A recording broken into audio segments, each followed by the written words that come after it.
Lorsqu'arrive le temps des fêtes, soit on est sur la route ou soit on est emmitouflé à la maison.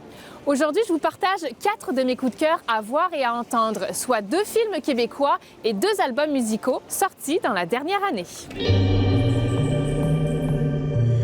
C'est pas vrai que c'est moi qui vais chasser pour tout le monde pendant 200 ans. Quoi, c'est moi qui étais allé lundi. Bravo. Je commence avec le film Vampire humaniste cherche suicidaire consentant. Et là, c'est toute l'originalité du scénario qui m'a charmée.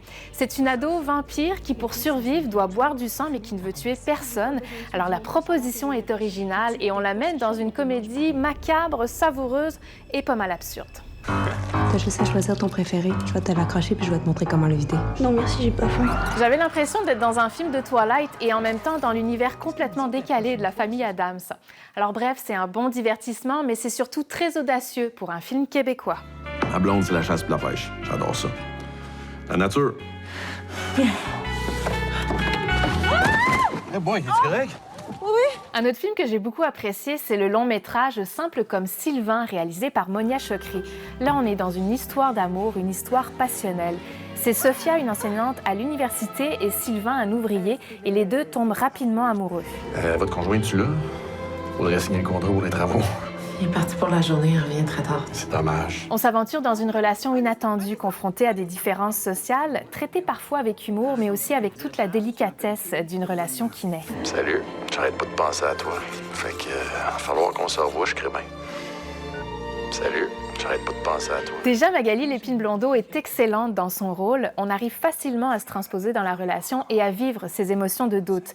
Parce que la grande question, c'est est-ce que l'amour peut survivre entre les deux protagonistes qui portent d'aussi grandes différences sociales? Eh bien, c'est ce que vous découvrirez dans le film.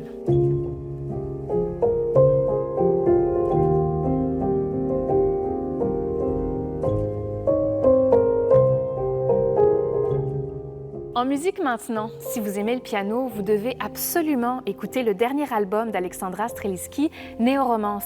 C'est beau, c'est doux, on s'évade et on est dans des rythmiques bien différentes de ses 2 précédents albums.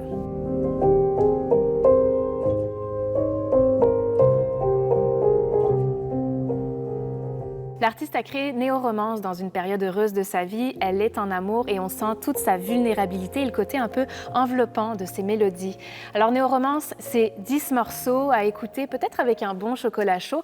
Et puis si vous désirez la voir en concert, elle sera au Grand Théâtre de Québec le 11 janvier prochain. Couche à gauche, couche à droite, en avant par en arrière. Fais pas chaud, fais pas frais, en été comme en hiver. Fais le tour de la planète, un endroit par en envers. Pour Arsenal, Jonquière. Et finalement, on change de registre avec les mélodies engagées de cet artiste de Québec, Jérôme 50. Son album s'intitule Anti-géographiquement et ça faisait 5 ans qu'on n'avait pas eu du nouveau matériel de l'artiste. Grande adepte du compostage, qui mange local, vegan, pis bio, à bord quand à bord en voyage. Ses textes sont bien ficelés, les rimes sont réfléchies et surtout, la musique nous reste dans la tête et ça crée des vers d'oreille. Alors c'est un album parfait à écouter sur la route pour vous rendre de bonne humeur.